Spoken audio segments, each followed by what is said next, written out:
70 বছরেও নাকি এরকম ঝড় বন্যা দুবাইবাসী দেখে নাই। আজকে বন্যা হয়েছে, ঝড় হয়েছে। দুবাই তো ড্রেনেজ ব্যবস্থা নাই, এটা আপনারা হয়তো অনেকে জানেন। কেন? এখানে বৃষ্টি হয় না, এখানে এরকম ঝড়, সাইক্লোন এবং জলোচ্ছ্বাস, এরকম পানি, ড্রেনেজ ব্যবস্থা নাই, ডুবে গেছে। যে আরব বিশ্বের যে চিত্র এখন দেখা যাচ্ছে, আযাব আসতে কিন্তু মনে হয় বেশি সময় নেবে না।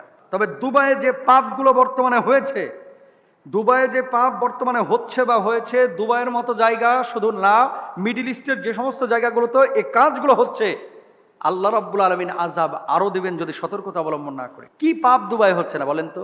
দুবাই মসজিদ আছে, কিন্তু প্রচুর মসজিদ, কিন্তু নামাজ যে পড়ে, কয়টা নামাজ পড়ে? রাস্তায় কেউ আপনাকে বাধা দিবে না, আপনি যদি ওপেন দাঁড়ায় মদ খান কেউ বাধা দিবে না। আপনি জানেন জুমার খুতবা সরকার লিখে দেয়, যা বলবে ওটাই বলতে হবে, নিজের থেকে বানায় একটা শব্দ উচ্চারণ করতে পারবেন না। কোথায় পাইছেন মেয়েগুলা?